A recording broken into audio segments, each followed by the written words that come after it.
USA! USA! USA! USA! USA! USA! USA! I just want to end and echo Lynn's statement of being patient. Everyone has talked about being patient, the media, Joe Biden. The irregularities we have seen are concerning. In Michigan today, we announced a whistleblower who was told to backdate ballots. That's illegal. An election official who was told by people in the room that many of the election officials were also told to backdate ballots, to make them legal against state law. These are the type of irregularities not only should we be pursuing, but the media should be pursuing. Yes. Every American deserves to have faith in our election integrity. And this is what we're asking. Let the ballots be counted. There's many, many military ballots still out here in Georgia. Just be patient and wait. Please don't rush to call. And please take these allegations and these irregularities seriously, because they're important to our democracy. And that's all we're asking for today. We're going to pursue them. We have a hotline where we are taking tips. We are getting statements. We will be getting affidavits. And then we will be making legal actions when necessary. We're not going to jump the gun. This is a long process, but please be patient and allow us to pursue those irregularities. That's the fair thing to do for everyone who voted, who wants surety that our elections are fair and honest. So thank you all so much. Keep moving. Are we taking questions from the press? Okay, we can take some questions from the press if we want. Oh, Mike, you run. Excuse me? What can we do? What can we do? So we do have some irregularities we're looking at. Again, we are not going to jump the gun, but they are serious, and we want to take a look at them before we go out and push that until we fully vet them and make sure they're real. President Trump has been saying he wanted the election called on election night, so why is he waiting for so long? Well, we want all the military ballots counted. We want the military ballots counted. They have a due date today in Georgia. So let's make sure that that gets through. We want every legal vote counted. The president has been saying that. But these irregularities do need to be pursued.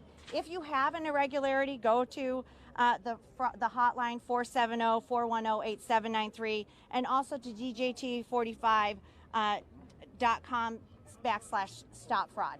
But this is a patience thing. I'm only taking press questions right now. But this is a patience thing. You know, everybody should have that assurity. What is concerning is in Democrat county after Democrat county, poll watchers were pushed out, specifically in Michigan. How does that make you feel faith in the process? Why can't you observe? Allow everybody to have transparency. That's all we're asking for, Democrats and Republicans. That is called fairness in the election. And what we've seen so far is that didn't happen consistently across the state of Georgia. And we will be pursuing those irregularities and bring that evidence forward after we vet them. Ronnie, you said that at the beginning that you would be laying out specific violations, and we haven't heard any yet. So I do have some specifics. I was told to hold off on sharing those, but I do have some specifics. We're gonna wait until the attorneys look at it.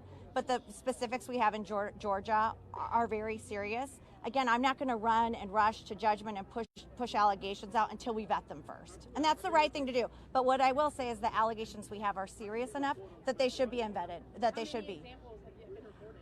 About 6 or 7. How can we report on speculation? Well, I'll talk to you about Michigan specifically. And I know that's not your state. As we get these hotlines in, we had poll workers who have put statements in place that they had found ballots that should have been thrown out, put in the spoiled pile, and then put back into the regular pile. We have this whistleblower who said they were told to backdate ballots, specifically by an election official, a former, allegedly a former director of elections in Michigan. We have actually taken that to the U.S. Attorney in the Eastern Court of Michigan. So these are the types of things we're seeing. Being pushed out of polling places, falsifying the number of Republicans that are there, and then as Republicans go to the bathroom or take breaks, not allowing them back in to observe. Right now in that state, we're not even able to observe the canvas right now. You have to stay 20 feet away. How can you meaningfully observe when you're 20 feet away? So these are the types of things we're pushing for. Transparency, make sure people have the right to observe the canvases, give us time to pursue these irregularities, and help us pursue them yourselves as we push out. One more right here. Madam Chair, you didn't characterize the counts that we saw Tuesday night this way, but some other speakers characterized some of the big early leads we saw for the president in certain states as evidence that he had won, and then all of a sudden votes were being found.